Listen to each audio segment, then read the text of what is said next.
Can AI save our planet? And is it a groundbreaking innovation or an environmental burden? Welcome back to the IMD Podcast Network. Today, we're bringing you an episode of Mike and Amit Talk Tech, in which our two long-running hosts, Mike Wade and Amit Joshi, discuss AI and sustainability with Julia Binder, IMD's Professor of Sustainable Innovation and Business Transformation. We're diving into the complex world where artificial intelligence meets sustainability, uncovering both the promises and the pitfalls of this technology, from optimizing energy to predicting climate trends. All right, hello and welcome to a brand new season of Mike and Amit Talk Tech. And this season, we're going to break with protocol because instead of just having the two of us talk about what's going on in tech, we are going to bring in guests. And the reason we're doing that is because we, Mike and Amit, wrote a book. And that book is called Gain, Demystifying Gen AI for Office and Home. As a part of this book, we asked a group of expert collaborators to contribute an article. And so we're going to be interviewing a number of these contributors around their areas of expertise linked to generative AI. And first on the agenda is our colleague, Julia Binder, who's a faculty member here at IMD along with us. And she is an expert on sustainability. And so that's the focus of today's session. Amit, let me hand it over to you to say hello and maybe kick it off with the first question to Julia.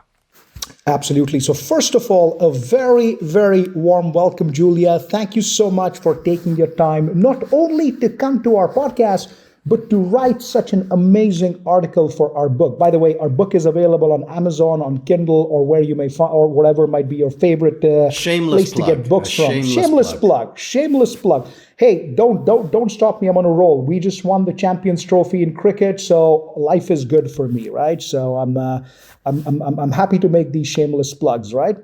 Not only, again, Julia, not just to appear on the podcast, but to write a really, really awesome article in our book on your area of expertise, as Mike said, which is around sustainability. So could you kick it off by first summarizing your key thoughts? I mean, what were some of the key things that you mentioned in this particular article?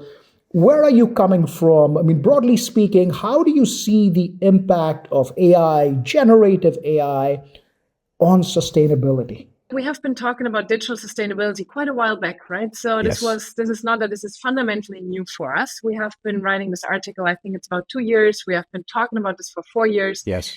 But AI has somewhat accelerated also that conversation quite significantly. Now, I think when we talk about this intersection of AI and sustainability, maybe a couple of things to note before we deep dive. And the first thing is, I think there is currently, these are the two transformation accelerators across all businesses, right? So we see a backlash in sustainability. AI, you're clearly ahead currently. So I think you guys are clearly more busy at the moment with businesses running to you and saying the house is on fire. Although I believe respectfully that sustainability, really the house is on fire, but we're not putting as much attention, unfortunately, at the moment. But to really look at the intersection, I think what is super interesting when we look at the intersection is that it's really a double-edged sword. On the one hand, clearly, there is a massive sustainability concern when we look at AI, right? There are massive threats, massive risks. When we look at the energy consumption, the rare metals that are used for these chips, and how this is kind of, I mean, I've read this article, how for Google and Microsoft, they had to actually go back to coal because they couldn't satisfy their energy demand, right?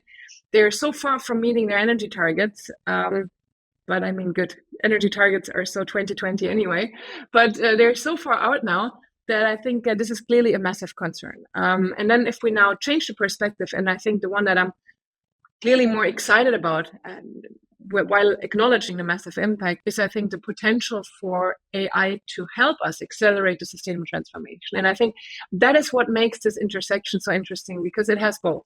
It has massive concerns and it has a massive opportunity. Depending on who you talk to, they will highlight one or the other. I think it's important that we understand it has both, and it really depends on how we approach this topic, whether we see it more as a risk or an opportunity. So what do you see as the good news? Let's start with the good news first, right? Always good news is always a nice thing to have in today's world. So what are the positives, Julia? I mean, how can AI help the whole, the push towards sustainability? How can it drive it forward? What are your thoughts on this? So I think, as with many things, there's some quick wins, right? There are some very low-hanging fruits, and these low-hanging fruits that I see is we've talked a lot about sustainability reporting, and this is that how overwhelmed companies are with that, and we clearly see that there is a massive potential for AI to ease this whole process. Now, same time that we're talking, we have the omnibus, so reporting will become less of a concern going forward, most likely. But I think there is clearly something on how can we make sustainable reporting smarter, not harder, right? So there's something here. And how do we, and maybe this is taking it a step further, how can we then turn this data and oftentimes mental overload into strategic insight and foresight, which I think is a massive, interesting potential, because at the moment where most companies are is we collect data, we report, we focus a lot of attention, we have entire teams working on that, but do we actually use it for strategic insight? No, because it's overwhelming. I don't even know where to start and look at this data. And I think this is where AI can really change that and really make this an ally in our fight for improving all kinds of business consideration. And then maybe also, I think another quick win is the nudges for consumption and sustainable consumer behavior. I think there is something on, we always wanted to direct people more towards sustainable consumption choices. But again, with the mass of things out there, there are some companies like IKEA, they test now these AI-enabled kind of devices to say, how can we direct you more towards sustainable choices on base of your preferences? And I think something like this, like these AI nudges, all of these for me are quick wins, right? So this is, let's say, the low-hanging fruit. We don't need to change the rules of the game for that, but there is clearly some potential. Okay, so if we look at the reporting challenge, I mean, a lot of organizations complain that they have big sustainability teams, and most of the time it's just taken reporting.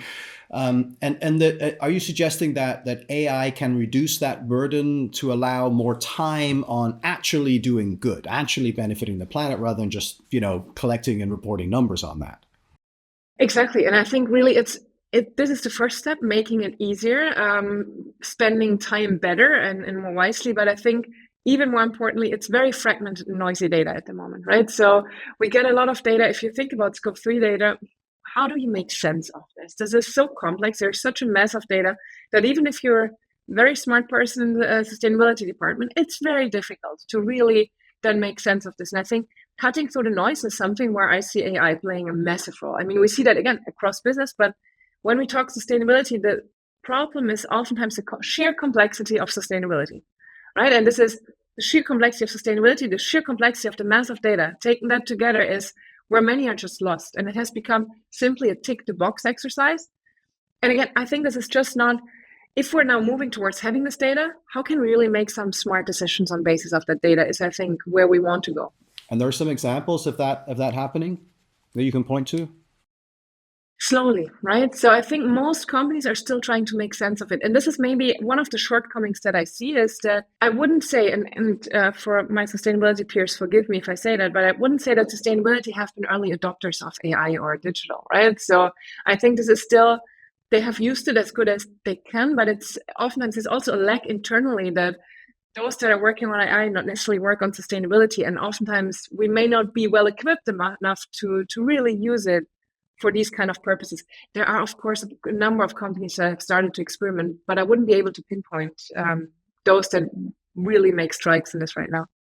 Yeah, so what you're basically saying, Julia, is that we manage what we measure, right? And so far, we've just been really poor at measuring this because it's so complex. The definitions are so different across maybe companies and individuals, etc. And that is a tremendous opportunity to even take this massive first step using AI and affiliated technologies, right? It's spot on, yeah. Makes a ton of sense. Yeah, could you talk to us a little bit about driving circularity and how AI can help us to manage, products from end to end? Yeah, and I think this is when you've asked me what excites me, then I just said these are the quick wins, right? But I think where we eventually want to go is how can AI then really help us to accelerate on sustainability? And I think this is where we oftentimes, when we look at sustainable innovations, we have been focusing very much on a niche, which is nice. But again, how do we really affect then the system and system level changes when we only address the niche? And I think this is where there's such a massive potential for AI to help scale sustainable innovation. And how do we accelerate these breakthrough solutions?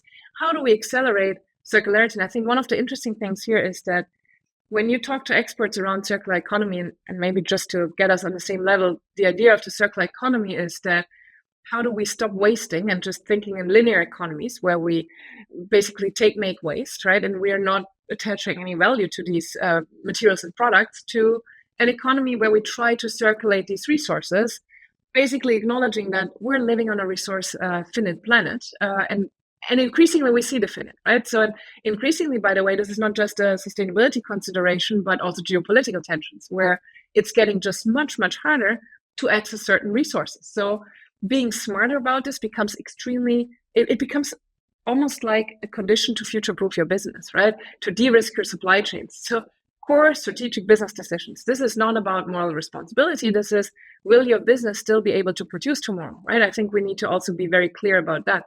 And here, I think, again, the hypothetical promise of the circular economy has been around for a while. We've been talking about this for 25, 30 years at least, but it has been super difficult to act upon this. And I think this is where we know that AI plays such a crucial role as an enabler to understand what is even happening in my value chain, right? So again, when we talk circularity, we're not talking single company perspective anymore. We talk value chain or even system perspective. Super difficult. How do we get fragmented, isolated players together? AI plays a key role. How do we track materials throughout the life cycle of the product? AI plays an impressive role. How do we design differently, right? This is a super important one. What do you think? How many % of a product's environmental footprint are determined at the design stage? Very low. Yeah, I would say 10%. It's 80%. 80% of the decisions you take at the design stage will affect the environmental footprint of the product, right? So really design is the key enabler. And yet designers rarely trained, rarely incentivized to really consider eco-conscious considerations. We were answering that question based on what it is today, the situation that is today, and everything you describe. I mean, it sounds great, but it sounds complex, and it sounds expensive, So, one of the criticisms is that if we want to do all these great things, which are going to be beneficial to the planet, are customers going to pay for all this stuff? So, to take the other side of the argument for a minute, we'd love to do this, but we're resource constrained and we're in a highly competitive environment. What do you say to people who want to do a good thing, but just don't feel that they have the reality that they can actually do it? I think they're not thinking about sustainability integrative, meaning that they still think that you do business and then you do sustainability at the side, and then it becomes a cost. Because if I, let's say, invest in offsetting my carbon emissions, then of course it's a cost. It's a pure cost driver. If I really think about only that I need to pay an additional price and I charge a price premium, it may not fly. It may be just a cost. I think you need to think this much more integrative. This starts by understanding, where do you have the biggest pain points? Where do you have, let's say, potential to reduce materials, right? So the dematerialization. And then it doesn't become a cost driver. It actually becomes quite the opposite. You can reduce costs. Oftentimes where you have optimization, you have cost reductions. Where you have efficiency gains, you have cost reductions. You may see diversification potential. You may see tapping into new markets. When we talk, for instance, circularity, we always say, this is the only way that allows us to reconcile economic growth and resource and environmental footprints, right? Because this is where we can dematerialize.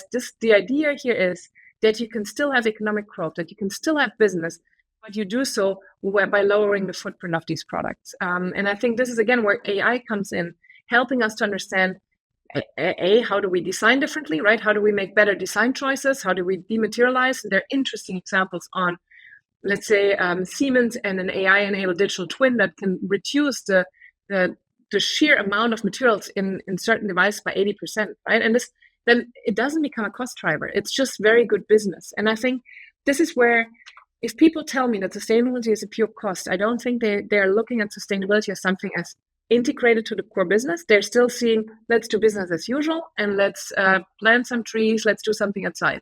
And yes, then it becomes a pure cost. I do strongly believe that we can reconcile this. And I think looking at all the business opportunities and future market opportunities, a lot of these are sustainability markets, right? So think about the biggest systems we have: energy, mobility, housing, food. the big market opportunities you have there are all sustainability related. Precision agriculture, vertical farming, new mobility system, renewable energy grid systems, new mobility systems. This is all sustainability related. And again, it's market opportunities. It's not that we're talking about do this just for the sake of doing good. You do that because you want to capture market opportunities. But Julia, are you also concerned? I mean, and this is the flip side of the argument, obviously, that AI is actually going to be a distraction, right? I mean, it's going to suck away resources, that it's going to distract people. And as you said, the technology itself today is incredibly unsustainable, right? It's incredibly dirty. So what are your thoughts on that? I mean, clearly, we already see it, right? This is what I said at the beginning. At the moment, businesses, and this is what also a recent study by Bain showed, which compared literally across different data sets and said, we're really seeing a massive backlash. CEOs' attention is so far away from sustainability as it hasn't been for the last 5 years. Because we see inflation, we see Trump and geopolitical conflicts, right? We see AI. Sustainability right now is a nice to have. It's really not a must-win battle for them per se. Now, I'm a very patient person. I know that my topic comes in waves and goes in waves. So I think the thing is, it just requires 1 or 2 natural disasters, and we will be on top of the list again. It just requires some massive resource disruption, and we will be on top of the list again. I think it's always difficult. That's what I always find, to sustain a sense of urgency over time. And I think this is one of the problems we have in sustainability. We try to appeal to a sense of urgency and uphold a sense of urgency, and we're getting tired. I mean, all of us, right? So we cannot uphold a sense of urgency for indefinite. And I think this is where we're still lacking compelling and intriguing sustainability vision. What's cool about this? What excites us about this, right? So this is what I always try to say, yeah, sustainability is a risk, check the box, we know that. But it's also a massive opportunity. I would like to excite business leaders about this and say it's almost like I want to create fear of missing out. If we're not jumping on this wagon now, actually we are the ones that will be left behind, right? Paul Polman said, the green train has left the station. And I think you want to be part of that, because otherwise you're not making money in the future. Now, the problem is that very few CEOs think 5 years and longer ahead of time. Not because they're not interested in that, but because they have so much on their plate right now. And all their KPIs are related to, hey, make good business right now. And against a lot of problems that we're currently seeing, I think, in a very volatile and difficult market environment. But again, I think I'm patient. It will come back. I know that. But I also see that we have a lot of companies that are very much staying course, because they see, again, they have invested in this.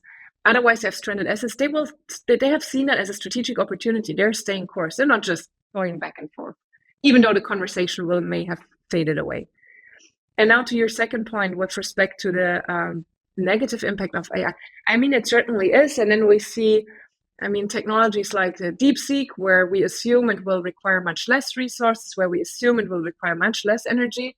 Amit, I see you shaking your head. You're not believing it. I see that there are also divided opinions on that, but I think we're not seeing the latest innovation right now. And I think we will see some efficiency gains. We will see that it may not, and this is something where I also talked to some other experts that say, of course, the training of these models costs a lot of energy. As soon as we're then basically really running them, the energy is also lower. So for me, here, I'm a bit more in the wait and see, well knowing that currently it has a massive impact on our energy transition, right? So I want to acknowledge that. I don't want to downplay that. I do believe that what we're currently seeing is there will be some efficiency gains. I don't think that it will be as energy hungry. We haven't really invested enough in building up these systems. And unfortunately, we haven't learned from our mistakes of the past. I mean, blockchain was not designed to be kind to the environment. I don't think there was a single person with a sustainability voice in the development of that technology. And it became very difficult, after a few years of this technology to shift from a proof of work to a proof of stake. But we made the same mistake again with generative AI. I don't think there's anybody really taking the voice of the planet when that technology was designed in the way it is, firing hundreds of millions of neurons every time you do a prompt. But on that, Julia, do you see any potential, game changers about reducing the direct impact of AI, and particularly generative AI, on the planet? To be honest, I haven't seen game-changing innovations with that respect. I think the best that I could come up with is literally DeepSeek, which requires just currently less energy. But it's not that, again, as you say, right? I think what is one of the problems is that what you just hinted towards, Mike. We tend to have engineers in this conversation. We tend to have IT geeks in the conversation. They're not there to see how do we, and it's not a KPI. It's about how do we improve on speed and performance and cut costs. These are the three. It's not how do we bring down energy usage. It's more like energy is unlimited. We take that as a given, and now we design the game. So I think going forward, and also for businesses, I think the big challenge is how do we break down the silos between digital and sustainability? How do we also set up internally and govern this much differently, right? So how do we bring together the CTO or the CAIO? I learned that from you, I think, Mike, the CAIO and the Chief Sustainability Officer, that they actually really get together and understand also the potential inside the business and the risks, right? So I think we're not set up for that. And maybe both topics are so complex on their own that it's difficult then to expect also to say, how do we reconcile that? I think this is maybe something where AI can help us to reduce the complexity again. Yeah. So last question from my end, Julia. With regards to sustainability and the impact that AI will have and vice versa, are you an optimist or are you a pessimist? How do you see the future? Look, in general, if I would be a pessimist, I should not do this job. I would have serious mental health problems. So let me say that I'm much more on the optimistic side of things. Also because I think there's just no option B. So I do believe, and this is with a lot of the sustainability debate in general, I think, unfortunately, we will get a lot of things wrong until we will get them right. This is what we currently see as well. We oftentimes need to screw up more than we should before we really start getting our act together. But I think as a human species enabled by AI, we do have a lot of potential and creativity and solutions that are already there. And if we deploy them correctly and if we deploy them for the right causes to address our problems, to meet our targets, right? So I'm much more positive that eventually we'll find a way to really see these two instead of separate and siloed as something that we need to see, as the EU Commission says, the twin transformation, something that we need to think and act together. And if we manage that, then I think really AI can be our best friend. Until then, I think, again, we're very short-sighted, but this is independent of AI. This is where our sustainability problems come from. Our economic framework is not fit for purpose, but I'm still an optimist that eventually we'll get our act together. Otherwise, I think I don't want to think so much about the alternative. And maybe my final question on that note of optimism, talk to us about how precision farming at scale can combine both sustainability and the power of AI. I mentioned a couple of big systems when we think about big sustainability impacts: energy, mobility, food. You mentioned agriculture, right? And housing. And I think if we look at these account for the biggest impact we have when it comes to sustainability. In all of these now, AI plays a key role because these are so complex, fragmented industries and systems. If we want to change them, we need much more insight, we need much more integration, and AI can play a big role. And if you hint towards, let's say, food and precision agriculture, I think this is about how do we have, for instance, AI enabling precision irrigation, soil health tracking, smart pest control. Nobody talks about the nitrogen and phosphorus, all the pesticides, right? Where we basically deplete the soil. We are unable to grow food.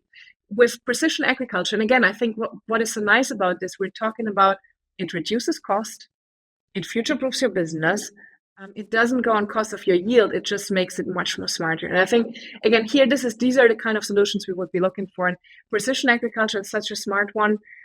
Again, what is holding us back? We need to invest first, and then we'll see the outcome. But I think more and more farmers, more and more big conglomerates are looking in that direction. It's just really not that. It's think about also biodiversity conservation and biodiversity restoration. AI can help.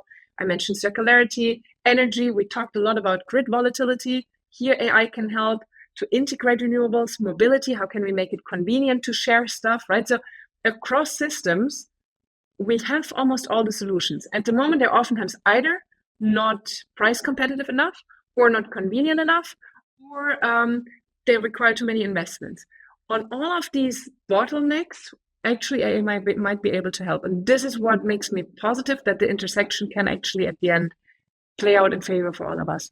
All right, folks, Julia, that was absolutely incredible. For folks who were either not knowledgeable enough about sustainability or were not clear about the link between AI and sustainability, thank you so much for joining us. Thank you so much for your wonderful contribution to our book, Gain. Folks, this is Mike and Amit Talk Tech. We welcome you back to our next episode where we will have more guests who have written in our book. If you would like to know more about this podcast or about IMD, please visit imd.org. Once again, thank you very much, Julia. See you next time. That's all for this week. This podcast was proudly brought to you by the International Institute for Management Development in Lausanne. You can find out more at imd.org.